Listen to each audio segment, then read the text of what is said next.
దేవుని పరిశుద్ధ నామానికి మహిమ కలుగునుగాక. హల్లెలూయా.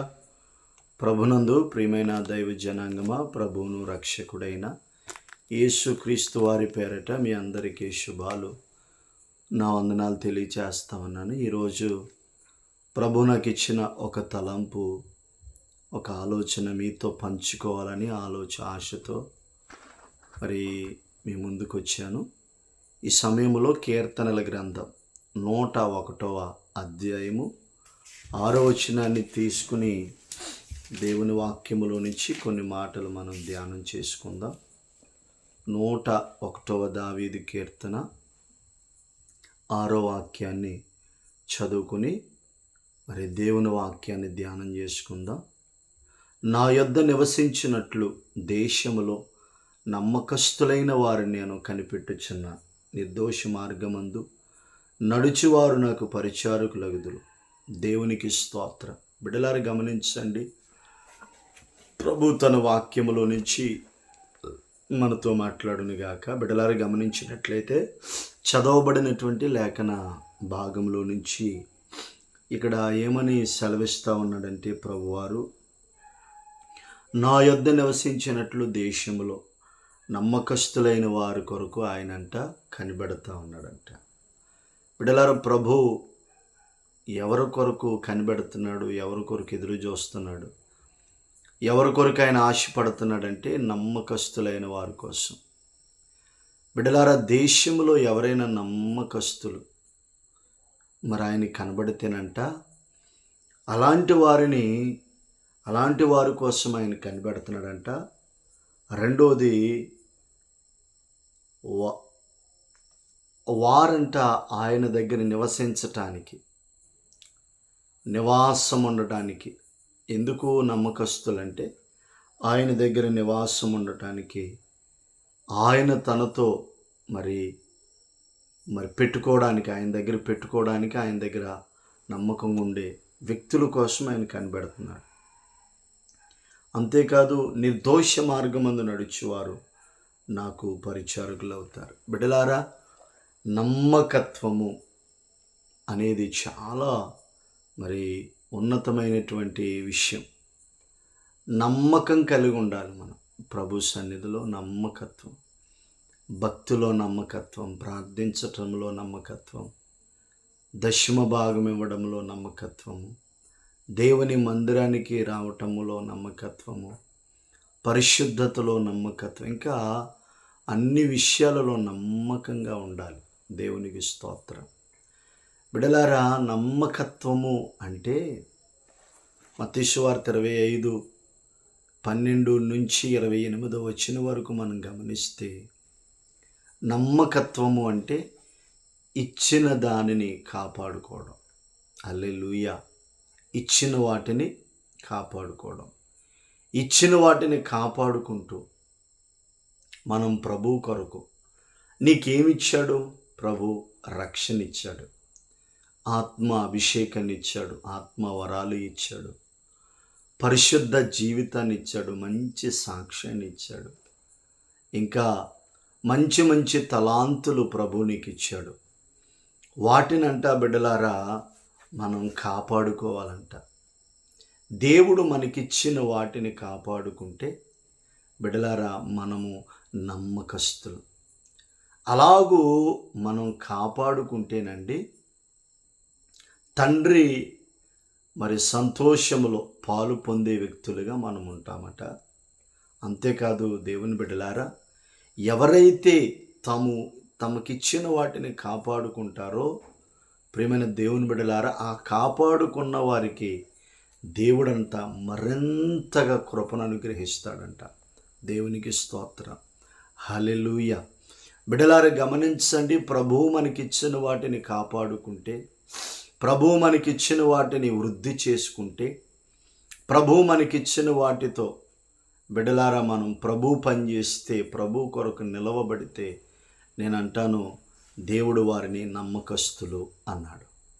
హల్లెలూయా.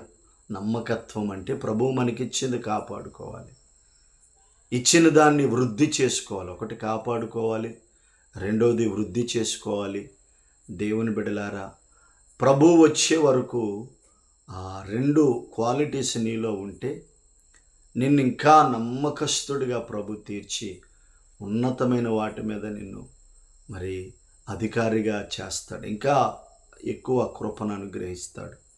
కాబట్టి నమ్మకత్వం అంటే ఇచ్చింది కాపాడుకోవడం, ఇచ్చిన దాన్ని వృద్ధి చేసుకోవడం. ఏమండి, ఇచ్చిన దాన్ని కాపాడుకుంటూ ఇచ్చిన దాన్ని వృద్ధి చేసుకుంటా ఉన్నామనుకో, దేవుని వాక్యం నీకేమి ఇచ్చాడు దేవుడు? హల్లెలూయా. నీ కిరీటం ఎవడో అపహరించకుండా చూసుకో, నీ రక్షణ పోగొట్టుకోకుండా కాపాడుకో అని దేవుని వాక్యపు లేఖనాలు మనకు తెలియచేస్తాయి. బైబిల్లో మరి 1 సమూయేలు పుస్తకం 22:14 వచనంలో 1 సమూయేలు గ్రంథము 22 వచనాన్ని మరి మనం చదువుకుంటే అక్కడ లేఖన భాగం ఎంతో చక్కగా దేవుని వాక్యం రాయబడింది. అహిమెలెకు రాజునకు అల్లుడై నమ్మకస్తుడైన ఆలోచనకర్తైన నీ నగరలో ఘనత వహించిన దావీదు వంటి వాడు నీ సేవకులందరిలో ఎవరున్నారు? దేవునికి స్తోత్రం. బిడ్డలారి గమనించండి, దావీదు చాలా నమ్మకస్తుడండి. ఎంత నమ్మకస్తుడంటే రాజుగారైన సౌలు దావీదుకి ఏ పని అప్పగించినా అంట సుబుద్ధి కలిగి, తనకు అప్పగించిన పనిని సుబుద్ధి కలిగి జాగ్రత్తగా వివేకంగా చేసేవాడంట. ఎక్కడ మాట ఇంత కూడా దావీదుకి అప్పగించిన పనిలో ఇంత కూడా మరి దేవుని బిడ్డలారా లోపం లేకుండా వ్యవహరించేవాడంట, ప్రవర్తించేవాడంట. చూడండి, దేవుని సేవకులుగా మనకి అప్పగించిని లేదా దైవజనులు సంఘములో నీకు అప్పగించిన బాధ్యతలు నమ్మకంగా చేయగలుగుతున్నావా? దావీదు నమ్మకస్తుడు అవడానికి కారణం ఏంటి? మొదటిగా సౌలు దగ్గర దావీదుని బిడలారా సైన్యాధిపతిగా చక్కగా ఒక మంచి అధికారం ఇచ్చి పెట్టినప్పుడు దావీదు ఎక్కడికి వెళ్ళి యుద్ధం చేసినా సౌలు ఏ పని అప్పగించినా చాలా సుబుద్ధి కలిగి మరి ఆ పని చేసుకుని వచ్చేవాడంట. ఈనాడు దేవుని సేవకుడిగా నీకు తెలియచేస్తా ఉన్నా, నీకు అప్పగించిన మందిరంలో పరిచర్యలో నమ్మకంగా చేస్తున్నావా? కొంతమంది గొనుక్కుంటూ ఉంటారు, సనుక్కుంటూ ఉంటారు.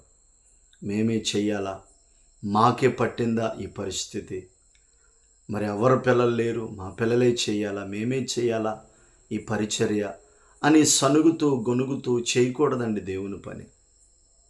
సమూయేలుని చిన్ననాడే బిడలారా తన తల్లి మందిరములో విడిచిపెట్టినప్పుడు ఎంతో నమ్మకంగా పరిచర్య చేశాడు. అంత నమ్మకంగా పరిచర్య చేశాడు కాబట్టే సమూయేలు దాను మొదలుకొని బయర్షెబా వరకు ప్రవక్తగా దేవుడు అతన్ని స్థిరపరిచాడు. అంతేకాదు, అతను ఏ మాట పలికినా ఆ మాటను దేవుడు నెరవేర్చుకుంటూ వచ్చాడు. హల్లెలూయా. అంచేత దేవుని బిడ్డలారా, దేవుని సేవకుడిగా మీకు తెలియచేస్తున్నాను, నమ్మకంగా ఉండాలి.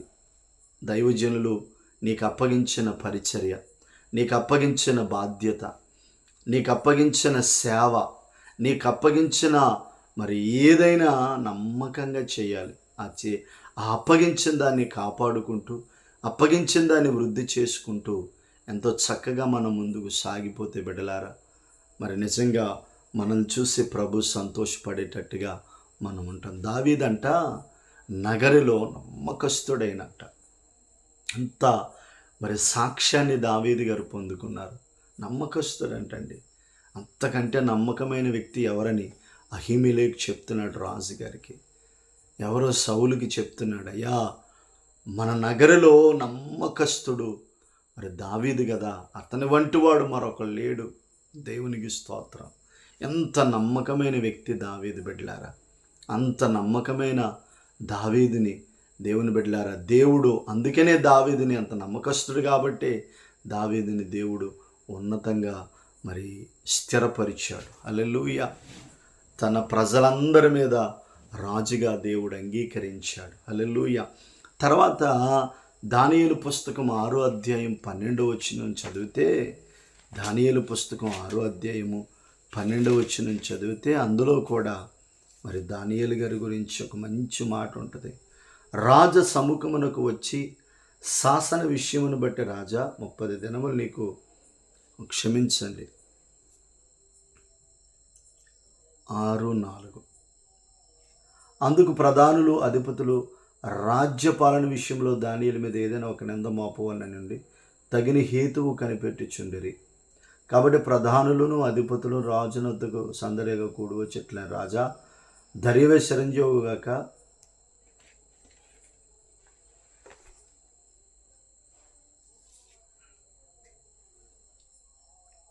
క్షమించండి.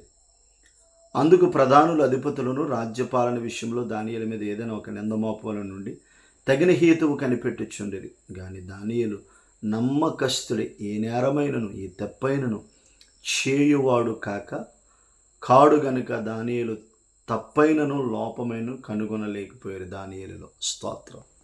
బిడ్డలారా, స్నేహితులు దానియేలు చూడండి, ఆ దేశంలో దానియేలు మీద ఎంతోమంది నిందలు మోపాలని, ఎన్నో విషయాలు అతను పట్టుకోవాలని చూశారంట. కానీ చూడండి, అతను నమ్మకస్తుడంట. దేశంలోనే తనకు అప్పగించిన బాధ్యతలో, తనకు అప్పగించిన పనిలో, తనకు అప్పగించిన అధికారంలో చాలా నమ్మకంగా ఉన్నాడు. హల్లెలూయా. ఇక అంత నమ్మకంగా ఉన్నాడు కాబట్టి దానియేలుని తాను చేసే పనిలో ఏ లోపం కనుగొనలేకపోయారట, ఏ తప్పు కనుగొనలేకపోయారట. అతడు చాలా నమ్మకంగా ఉన్నాడంట. దేవునికి స్తోత్రం. ఇక అందుకని దానియేలు ఏ తప్పు చేయలేడు. అతడు నమ్మకమైన వాడు కాబట్టి, యథార్థమైన వాడు కాబట్టి, శ్రేష్టమైన వాడు కాబట్టి, దేవుని బిడ్డలారా, ఇక అతన్ని ఏదోలా ఇరికిద్దామని దేవుని బిడ్డలారా, మరి దేవుని విషయంలో, ప్రార్థన విషయాల్లో, భక్తి విషయాల్లో తప్ప ఇక ఏ విషయంలో అతను ఇరికించకూడదని 30 దినాలు ఏ దేవుడికి, ఏ రాజుకి ఎవరు ప్రార్థన చేయకూడదని శాసనం పెడితే దాన్ని కూడా లెక్క చేయకుండా తన భక్తిలో, ప్రార్థనలో కూడా నమ్మకత్వాన్ని కోల్పోలేని ఒక మహాప్రార్థనాపరుడు, పరిశుద్ధుడు, నీతిమంతుడు ఎవరంటే దానియేలు. హల్లెలూయా. ఈ దానియేలులో ఏ లోపము కనుగొనలేకపోయారంట. దేవునికి స్తోత్రం. దావీదు నమ్మకమైనోడట, దానియేలు కూడా నమ్మకస్తుడంట. దేవునికి స్తోత్రం. చూడండి బిడ్డలారు, ఈరోజు నిన్ను కూడా దేవుడు నమ్మకస్తుడిగా, నమ్మకమైన వ్యక్తిగా నిన్ను చూడాలి అంటే నీకు అప్పగించిన వాటిని కాపాడుకో. మందిరములో నీకు అప్పగించిన పరిచర్య, నీకు అప్పగించిన సేవని, నీకు అప్పగించిన మరి తలాంతులు, నీకు అప్పగించిన టాలెంట్స్, నీకు అప్పగించిన ప్రతిదీ కూడా ప్రభు కొరకు వాడాలి. ప్రభు సన్నిధిలో ఉండాలి. ప్రభులాగా మనం బ్రతికినప్పుడు దేవుని బిడ్డలారా మన జీవితాలు ఆశీర్వదించబడతాయి. చాలామంది సంఘాలలో నమ్మకస్తులు లేకపోతున్నారు. హల్లెలూయా. నమ్మకస్తులు లేకపోతున్నారు. నమ్మకంగా మరి సేవ చేసేవారు, దేవుని పరిచర్య చేసేవారు, లేకపోతే దేవుడు చూస్తున్న 101 దేవుని బిడ్డలారి కీర్తనలో నమ్మకస్తులైన వారు. ఎందుకు నమ్మకస్తుల కోసం ప్రభు కనిపెడుతున్నాడంటే తన దగ్గర పెట్టుకోవాలని. అంటే దాని అర్థం నిత్య రాజ్యం చేరాలంటే, పరలోక పౌరులుగా మనం మారాలంటే, ప్రభు ముఖ దర్శనాన్ని చూడాలంటే, నిత్యత్వంలో నివాసాలు మనకు కావాలంటే ఖచ్చితంగా నీ భక్తిలో నమ్మకంగా ఉండాలి, నీ ప్రార్థన జీవితంలో నమ్మకంగా ఉండాలి, పరిశుద్ధతలో నమ్మకంగా ఉండాలి, దైవజనులు వెంబడించటంలో నమ్మకంగా ఉండాలి, ప్రార్థించటంలో నమ్మకంగా ఉండాలి. నీకు అప్పగించిన తలాంతులు, నీకు అప్పగించిన వరాలు, నీకు అప్పగించిన రక్షణ, నీకు ఇచ్చిన రక్షణ విషయంలో నువ్వు నమ్మకంగా ఉంటే దేవునిని దీవిస్తాడు, మరి దేవునిని ఆశీర్వదిస్తాడు. దేవుడు తన మాటలు దీవించునుగాక. ఆమేన్.